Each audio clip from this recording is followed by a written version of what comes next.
The fact that ancient Rome lived and existed thanks to slavery is well known. While there is much written about male slaves, the lives of female slaves and women are not as well documented. Perhaps this is because young and beautiful female slaves, in particular, had no choice but to please their masters. On the market, a beautiful young slave girl was very, very expensive, with some sources stating that the price could reach up to 6,000 denarii, which is approximately $120,000 today. These girls, who were worth a fortune, were usually bought solely for the satisfaction of their masters. It is only fair to mention that slaves often served not only their masters, but also others. The average price for a young female slave was around 1,000 denarii, which was the cost of 5 loaves of bread at the time. Therefore, it is not surprising that, after spending such an astronomical sum, the master planned to get the most out of his purchase. It is essential to note that, at the legislative level, slaves were not considered human beings in ancient Rome. As strange as it may sound today, this is a fact. For example, the noble Roman Cato the Elder recognized his slaves as human beings to get the most out of them. Repeating, slaves and slave girls were not considered human beings, and their treatment was of little concern to their masters, even to their legal wives. Any slave girl was constantly subjected to violence by her master. The children born of these unions would join the ranks of new slaves from the moment they were born, with no rights or freedoms. For example, Emperor Gordian II had around 20 slave concubines who bore him at least 30 children in total. Emperors Augustus and Claudius, among others, openly lived with slave girls in their palaces. It is only fair to say that, after the death of an emperor, his wives often granted freedom to slave girls and concubines, sometimes even rewarding them generously for their services. There are cases when noble Romans fell in love with their slave girls and provided them with comfortable living conditions. Incidentally, if a Roman was not a senator, he could grant freedom to a slave girl and then marry her legally, but such cases were rare. Mostly when a slave girl became tiresome to her master, he would try to recoup his investment. Perhaps the best option for such a girl was to be sent to a Roman bathhouse, where she would provide services. These bathhouses were not just places for bathing, but also for socializing and, of course, enjoying beautiful concubines and slave girls.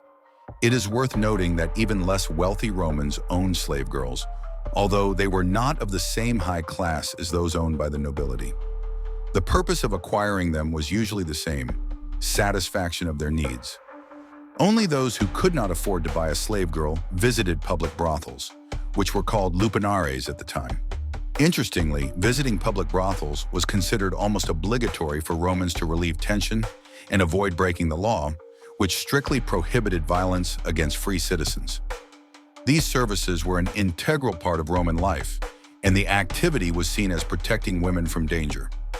Public brothels also employed slave girls, with some being rented out by their owners to recoup their investment, while others were purchased by the brothel owners themselves. Prices varied depending on the class of the brothel and the girl's position in the hierarchy. For example, old and unpopular slave girls provided services for just 2 copper coins. It is worth noting that in public brothels, Romans could obtain any pleasure, even those forbidden in Roman society. We will now examine the level of entertainment with higher status slave girls. Although Romans considered pleasure girls to be somewhat human, but of the lowest sort, these girls gradually became trendsetters. Roman women began to copy their transparent clothing and use cosmetics. Additionally, girls who served Romans in bathhouses, with a bit of wit and resourcefulness, could make the most of their situation. It is no secret that even ancient Roman poets dedicated their works to such girls, as official Roman morality imposed too many restrictions on intimate life, especially regarding women. Closeness was considered necessary only for a man's satisfaction, and the process, despite the apparent abundance of freedoms, was strictly regulated. Women were not allowed any caresses, as this was considered a sign of loss of manhood. Repeating, free Roman women had many prohibitions, while slave girls working in pleasure houses were allowed everything. For example, no woman could enter a bathhouse when men were present, except for a slave girl. Many slave girls, quickly understanding that severe Romans were not so severe without clothing, began to provide the services that men secretly desired. This is a historical fact. Senators and noble Romans, who were courageous and serious in their daily lives, would transform into who they wanted to be deep down when they entered the presence of their slave girls. In fact, slave girls, who were not considered human, came to occupy a significant niche in the lives of Romans. They allowed everything the client wanted. Some discovered frescoes and fragmentary memories allow historians to conclude that slave girls gave their masters or clients what can be called psychological relief today. It didn't matter who you were in the Senate. In the girls' room, you were who you wanted to be, at least occasionally. Girls attracted the most attention by breaking the established rules. Slave girls gave men the opportunity to try on different roles, which is considered normal today, but was considered outrageous in those times. If this were to become public knowledge, it would have brought social contempt, as Aviar wrote. The most terrible accusation a citizen could face was that of being a slave owner, as one can easily guess. Such slave girls were valued, cherished, and protected by Romans. Archaeologists have found enough gold and other jewelry engraved with phrases like, "From a grateful master to his slave girl." However, it is necessary to note one more pseudo-forbidden entertainment that masters engaged in with their slave girls: physical violence and torture. A master could do anything he wanted with his slave because he had paid for him. Many Romans and Roman women vented their hatred on slave girls. In one of the treatises, a story is told about a slave girl who simply found herself in the wrong place at the wrong time. Her mistress tied her to the bed and whipped her so hard that her cries of misery could be heard even on the street. Slave girls became objects for venting anger, even in imperial palaces. Emperor Augustus, for example, entertained himself in this way. History has preserved the names of the landowner, House Phila, and his wife, Megalis. The couple saw the meaning of life in humiliating and torturing their slaves.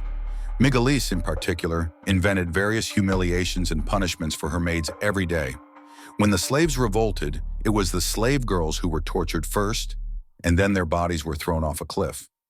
Another horrific entertainment with slaves, both men and women, was using them as food. Seneca even wrote about one such farmer in his treatise on mercy.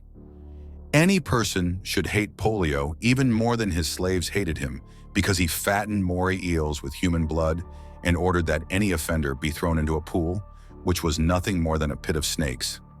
He deserved 1,000 deaths, regardless of whether he fattened the moray eels for his table by throwing slaves to them or kept the moray eels just to feed them in this way. Finally, the last entertainment, which was not prohibited by law, but was forbidden from a human morality standpoint, was the torture of slave girls. According to Roman law, a slave of any gender could only give testimony under torture, and voluntary confession was not considered. There is a known case when, by the order of Emperor Nero, one of the slave girls was brutally tortured to confess to a conspiracy against Nero. The girl was driven to such a state that, on the second day of torture, she managed to put her head in a noose, and by the time the executioner realized it, she had hanged herself.